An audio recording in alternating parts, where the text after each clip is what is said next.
Mais quel épisode de Fairy Tail! L'épisode 6 de Fairy Tail, la quête de 100 ans, c'est déjà le meilleur épisode de la saison, hein, littéralement. En tout cas, le meilleur épisode sorti pour l'instant. Mais wow! On a ici l'un des meilleurs épisodes de tout Fairy Tail, en fait, confondu. Que ça soit l'animation, les musiques, ce qui s'y passe, l'émotion, en fait, tout est là.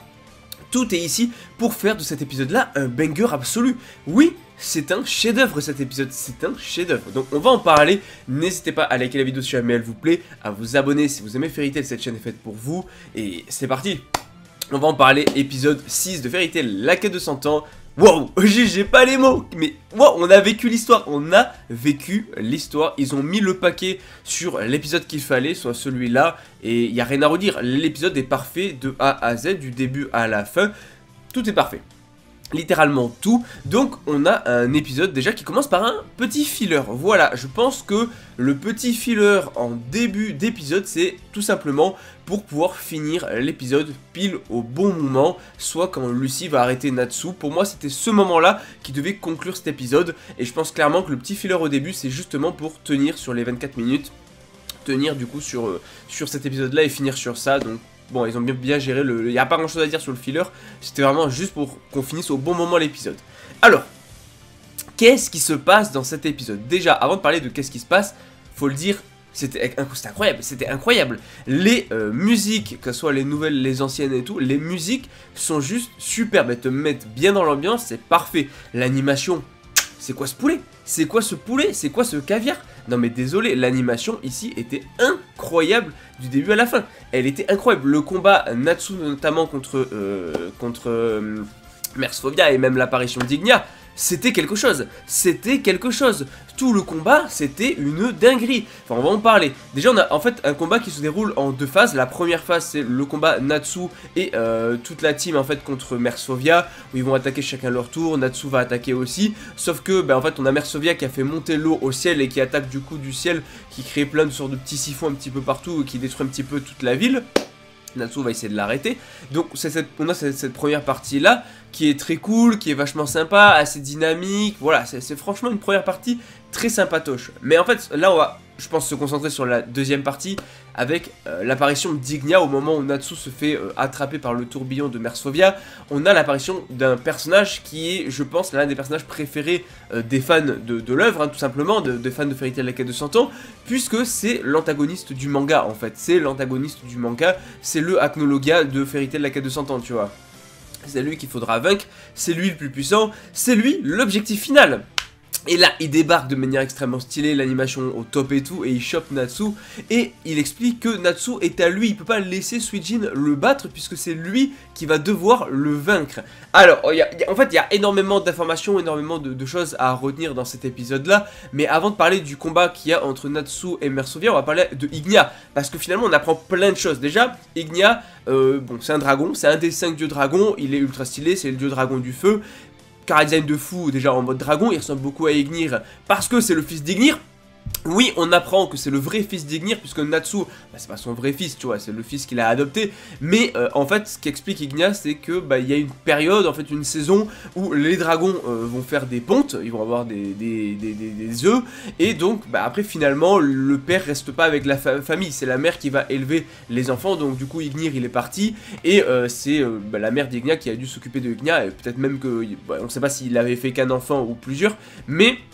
Voilà, ça explique pourquoi on n'a jamais entendu parler d'Ignia ou d'un vrai fils d'Ignir, puisque en fait les dragons, les pères en tout cas quand ils pondent des œufs, ne s'occupent plus de leurs enfants. En fait, c'est comme ça dans pas mal de cas en fait chez les animaux, ce qui explique que du coup Ignia était de son côté et il n'a pas forcément cet attachement par rapport à Ignir, et c'est pour ça que finalement il n'a pas envie de venger plus que ça la mort d'Ignir. Et en plus il connaît Natsu, il sait que Natsu, ouais, déjà il connaît son nom, il sait qu'il a été adopté par Ignir. Il sait aussi qu'il a vaincu Acno Logia, et c'est juste une dinguerie de savoir ça, parce que en fait le truc c'est que Ignia a fui en fait Acno Logia comme tous les dieux dragons. Voilà, les dieux dragons, on apprend qu'ils ont fui à l'époque Acno Logia et qu'ils se sont réfugiés sur le continent de Giltena. C'est des survivants en fait parmi les dragons qu'Acno Logia a terrassés à l'époque, parce qu'on sait qu'Acno Logia il y a 400 ans il a défoncé tous les dragons, mais il y en a quelques-uns qui ont réussi à s'échapper, c'est les dieux dragons qui se sont réfugiés sur le continent de Giltena et qui ont fini par devenir aussi puissants, voire plus puissants, bon plus puissants peut-être pas, mais aussi puissants en tout cas que Acno Logia. Mais en fait, Ignia, lui, ne cherche pas à venger Ignir. Il voulait pas battre Acnologia pour venger Ignir, mais seulement pour tester sa puissance. Sauf que le problème, c'est qu'il n'a pas pu se débarrasser et tester sa puissance avec Acnologia, puisque Acnologia a été vaincu par qui? Par Natsu.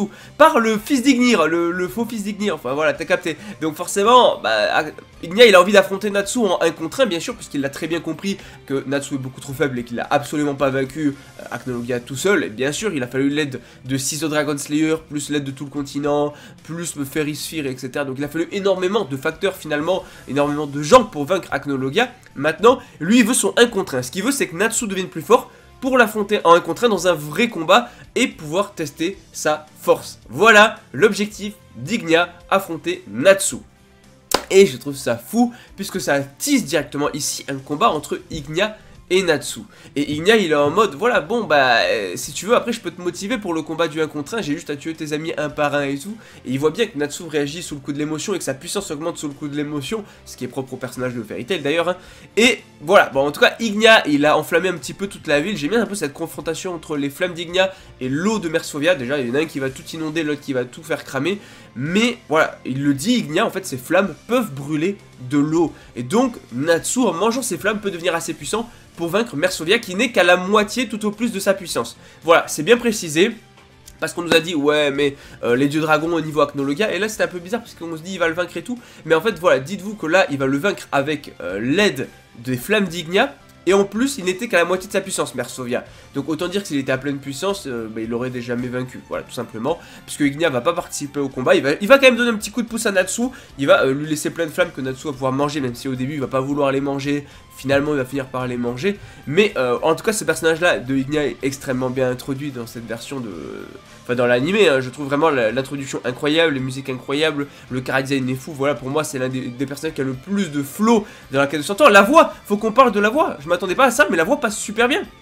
La voix de Ignia en animé passe trop bien. Sa voix est juste trop cool. C'est vraiment le meilleur personnage en termes de flow, il est badass, voilà. Pour l'instant on peut pas dire plus, puisque voilà, il est juste badass, il a pas de développement, il y a pas grand chose derrière, mais en tout cas le personnage comme il est présenté comme ça, il a un flow à la Acnologia, tu vois. Donc en vrai, tu te dis, j'ai envie d'en savoir plus, j'ai envie de le voir combattre et tout, j'ai envie de voir ce que ça donne, un combat contre Natsu à 1 contre 1 et tout. Mais pour l'instant Natsu ne combattra pas en 1 contre 1, puisque c'est déjà trop tôt, et en plus de ça, pour l'instant il a besoin de ses amis pour progresser, et pour peut-être un jour essayer d'affronter Ignia tout seul.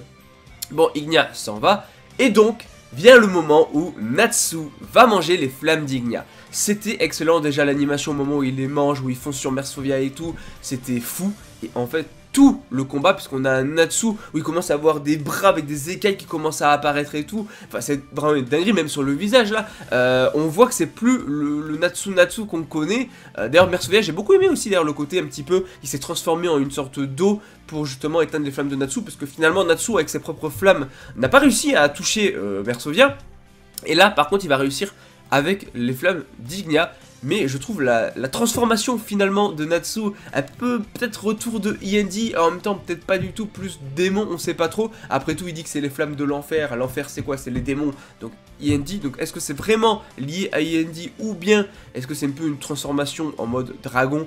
Je ne sais pas. Ce que je peux dire c'est que le combat est fou, la transfo de Natsu avec ses écailles est juste incroyable, l'animation dans le combat est fou, Natsu qui va foncer, qui va limite passer, voilà, il va faire chaud bouillant, il va tout exploser, t'as des effets et tout qui sont incroyables, vraiment la scène est juste phénoménale, c'est une dinguerie, même le moment où il va foncer carrément sur Mersovia, enfin, tout le combat, le moment où il va le choper, il va le balancer, il va lui balancer une sorte d'orbe et tout, les effets, les jeux de lumière, tout est parfait, l'animation est incroyable et tout, enfin, il y a vraiment tout qui est excellent ici, le combat est fou, j'ai pas grand chose de plus à dire, ça se regarde, ça se vit, c'est pas genre, je peux pas te décrire en détail ce qui se passe dans le combat, ça aurait aucun intérêt, là ce que je veux te montrer c'est l'émotion que j'ai eue en regardant cette scène là qui pour moi est déjà la meilleure de la quête de 100 ans actuellement et sera...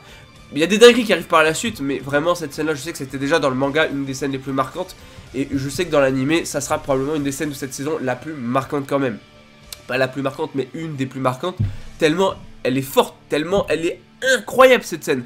Je veux dire, Natsu en mode un peu Dragon Force, tout ça, avec les écailles et tout, qui se déchaînent sur Mersovia. Et le pire, c'est que du coup, il demande de l'aide. Même Lucy a peur de ces flammes-là, elle a peur des flammes d'Ignia. Et même, tu vois, Natsu qui demande de l'aide à tout le monde, donc tout le monde va un peu l'aider. Et Natsu qui va littéralement balancer sa grosse attaque et réussir à défaire Suijin, à battre Suijin et à défaire son hurlement d'eau.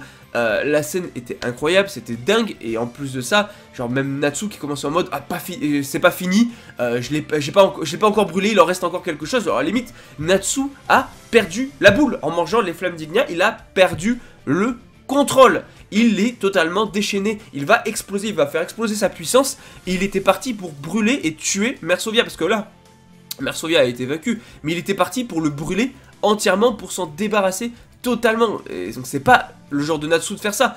En fait, les flammes de Ignia ont pris le contrôle, et en tout cas, Natsu a perdu le contrôle. Alors, est-ce que c'est lié à END un petit peu? Je sais pas, parce qu'en soi, c'est des flammes de dragon, donc plutôt mode Dragon Slayer, mais il a la même ombre au niveau des yeux que END, il y a un bras un peu similaire, donc ça pourrait être un mélange même. Mais voilà, il est prêt à tout brûler et tout, il déchaîne sa puissance, et la magnifique scène, Lucy qui arrive par derrière, qui l'attrape, qui se brûle pas mal quand même, parce que lui, Natsu a les bras brûlés, mais elle aussi est pas mal brûlée, et elle le prend dans ses bras, fin d'épisode. Pour moi, ça devait se finir là-dessus. Pour moi, cet épisode-là devait se finir sur ça, donc je suis content qu'ils aient mis un petit filler au début pour gagner un peu de temps, pour vraiment que ça soit parfait, en fait, au niveau du timing sur l'épisode. Parce que c'est vraiment un épisode qui te marque, un épisode qui était fou, que ce soit dans la réalisation, que ce soit dans l'animation, dans les musiques, dans les scènes qui se passent, dans l'action, dans l'émotion, dans tout en fait. L'entièreté de l'épisode était parfait. L'épisode était parfait. C'est un chef-d'œuvre de Fairy Tail, un chef-d'œuvre de l'animation, un épisode chef-d'œuvre littéralement. C'était fou. Moi je le dis, on a vécu l'histoire. Voilà, on a vécu l'histoire. Après, voilà, je vais pas rentrer en détail dans chaque truc de ce qui s'est passé dans le combat. Vous l'avez vu, j'avais juste envie d'en parler. J'avais juste envie d'en parler et j'étais obligé d'en parler tellement c'était fou. Voilà, tout simplement parce que Fairy Tail, encore une fois, c'est la vie. On l'oublie pas.